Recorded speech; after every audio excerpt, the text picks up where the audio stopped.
God can use your lowest point in faith. దేవుడు మనము చాలా దిగజారిన పరిస్థితిలో ఉన్నప్పుడు, కృంగిపోయిన పరిస్థితిలో ఉన్నప్పుడు, ఇక నిరీక్షణ లేని పరిస్థితిలో ఉన్నప్పుడు కూడా మనల్ని వాడుకోగలడు. మొదటగా ఒక మంచి ఉదాహరణ తీసుకున్నాం. ఎంతమంది కుష్ఠరోగులు? 4 కుష్ఠరోగులు.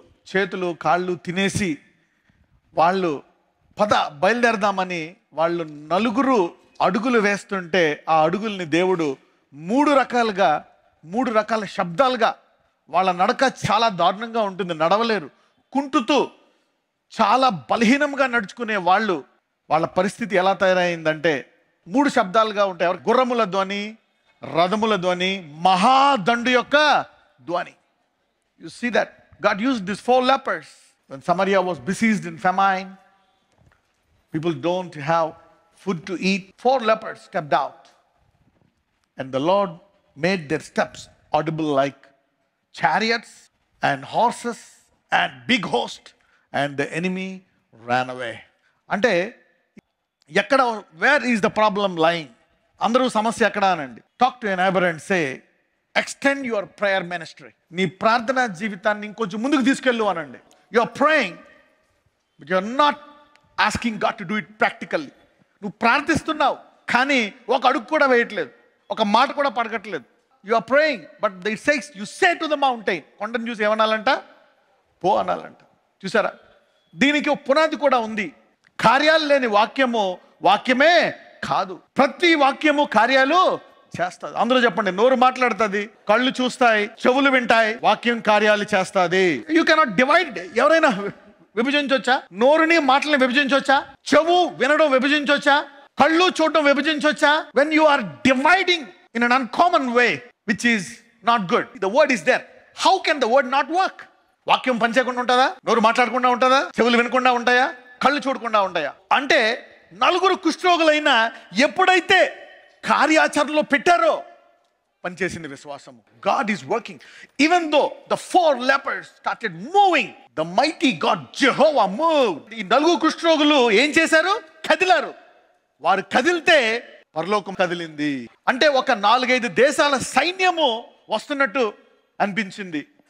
కొన్ని వందల గుర్రాలు, వేల లక్షల గుర్రాలు రౌతులు వెళ్తున్నప్పుడు భయపడిపోయి they got scared.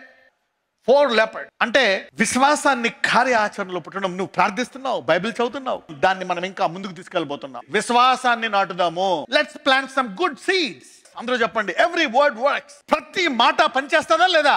So every word is suppose to work. అందరూ చెప్పండి. ప్రతి మాట పని చేయాలా? బైబిల్లో ప్రతి మాట పని చేయడానికే. Every word in the Bible is suppose to work. ఒకవేళ if anything doesn't work, God calls it vain word. If you speak any word in vain, you'll be accountable. That means I have given you ability that every word you speak will have to work. దేవుడు అంటాడు, నువ్వు వ్యర్థమైన మాట ఏదైనా మాట్లాడితే దాన్ని ఏం చేయాలంటే నేను తీర్పులో తీసుకొస్తాను. అంటే ఏంటి? నువ్వు దేవుని వాక్యం తీసుకొని పలికిన ప్రతి మాట పని చేయాల్సింది. మీరు పొందుకున్న వాగ్దానాలన్నీ మీ జీవితంలో నెరవేరును గాక. మీరు విశ్వాసంతో పలికిన మాటలన్నీ జరుగుతాయి. ఏదైతే వద్దనుకుంటారో, ఏ సమస్యలు అయితే రాకూడదు అనుకుంటారో, దేన్ని బంధిస్తారో అవి బంధింపబడును గాక. ఎంతమందికి ఇలా పని చేయాలని ఉంది? మీరు ప్రార్థించినవన్నీ ముందు మీరు నమ్మితే వాటిని ఏం చేస్తారంట? You are suppose to believe and receive. Only prayer and not receive. That's something different. ఈ 4 కుష్ఠరోగులు పని చేశారు. అంటే మిగిలిన రాజుల వాళ్ళందరూ ఏం చేశారు? భయంతో పని చేయడము మానేశారు. They are not working. ఎందుకంటే they are seeing the natural.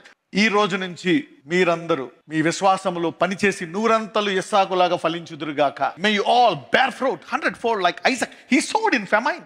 కరువులో విత్తాడంట. ఊర్లు వెళ్ళిపోతుంటే ఐజాక్ సో ఇన్ ఫెమైన్.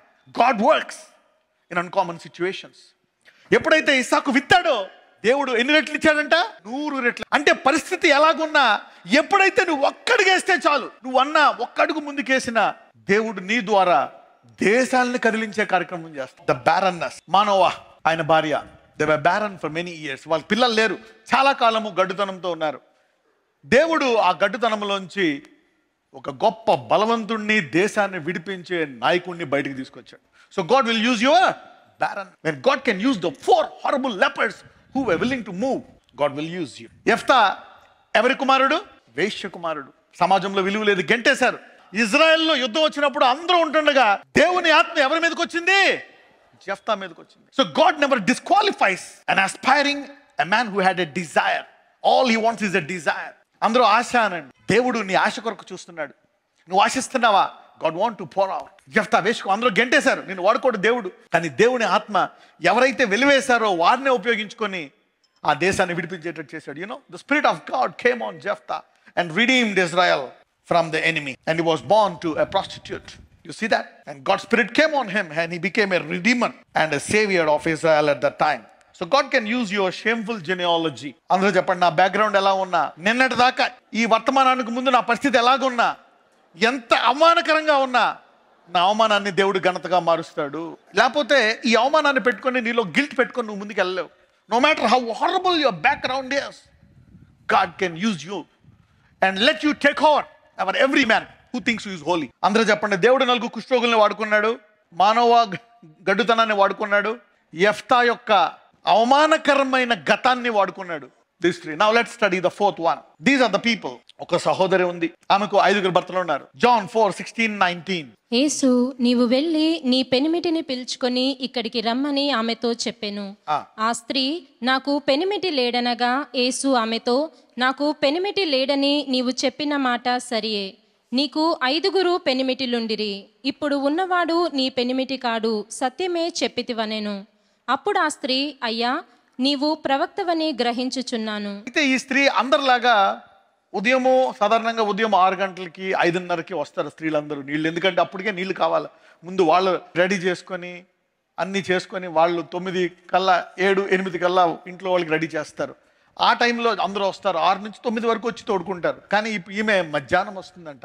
ఎందుకు అంటే సిగ్గు, ఎవరు ఈమె వచ్చే టైంకి రారు, ఈమె వచ్చినా కానీ వెళ్ళిపోతున్నారు. అందుకే ఈమె వేరే టైంలో వస్తుంటే ఆ నుయ్య దగ్గర ఎవరు కాసు కూర్చున్నారు? యేసుప్రభు వారు కాసు కూర్చున్నారు. మరి ఈ స్త్రీని దేవుడు ఆమె కొరకు కూర్చొని వేచియుండి, లెట్ us see యోహాను సువార్త 4:29. మీరు వచ్చి నేను చేసినవన్నీ నాతో చెప్పిన మనుష్యుని చూడుడి, ఈయన క్రీస్తు కాడా అని ఆ ఊరి వారితో చెప్పగా, వారు ఊరిలో నుండి బయలుదేరి ఆయన యొద్దకు వచ్చుచుండిరి. ఆలోగా శిష్యులు, బోధకుడా, భోజనము చేయమని ఆయనను వేడుకొనిరి. 39-42. నేను చేసినవన్నీ నాతో చెప్పునని సాక్ష్యమిచ్చిన స్త్రీ యొక్క మాటను బట్టి ఆ ఊరిలోని సమరయులలో అనేకులు ఆయన యందు విశ్వాసం ఉంచిరి. నేను చేసినవన్నీ నాతో చెప్పెనని సాక్ష్యం ఇచ్చిన స్త్రీ యొక్క మాటను బట్టి ఊరిలో నీ సమరయులలో అనేకులు ఆయన యందు విశ్వాసం ఉంచారంట. This woman did not feel shy. నా గురించి ఏమనుకుంటారు, నేను చెడ్డదాన్ని, నా పరువు పోయింది, my reputation is gone, they treat me bad, I don't want to go. No, she went and preach. ఆమె వెళ్ళి చెప్పింది వాళ్ళకి. అప్పుడు ఊరంతా యేసయ్యని చూడడానికి వచ్చింది, యేసయ్యని నమ్మింది. She became a woman of God in a minute. ఏమైపోయింది ఆమె? 5 భర్తలు కలిగినటువంటివి విసర్జింపబడినటువంటి స్త్రీ ఒక్క నిమిషంలో ఏమైపోయింది? దైవజనురాలు. ఏమైపోయింది? She became a woman of God. ఊరిని రక్షించడానికి కారణము దేవుడు ఎవరిని వాడుకున్నాడు? She became a woman of God in a minute. Alienated by a city, became a woman of God. Somebody is shifting their status today. Somebody is rising to new horizons from today. ఈ రోజు నుంచి చాలా మంది మీ గతాన్ని, ఒక బాధాకరమైన అవమానకరమైన గతాన్ని ఘనమైన భవిష్యత్తుగా మార్చుకోబోతున్నారు. God can do that. The woman who had a shameful past became a honorable woman now. Lord Jesus, bless these hands. అందరూ చెప్పండి, యేసయ్యా, నీ కడవరి మందిరము నాదే. నీ వాక్యములో చెప్పావు, నీ కడవరి దినం మందిరపు మహిమ మునుపటి మందిరం కంటే గొప్పగా ఉంటుందని. I am your latter day church, I am your latter day saint, I am your latter day glory. నాకు ఆరోగ్యాన్ని ఇయ్యి, పరిశుద్ధతని ఇయ్యి, నీతిని ఇయ్యి, నన్ను ఆశీర్వదించు, వారి జీవితాల్లోకి తీసుకురమ్మని నాజరేయుడైన యేసు మనం ప్రార్థిస్తున్నాము తండ్రి.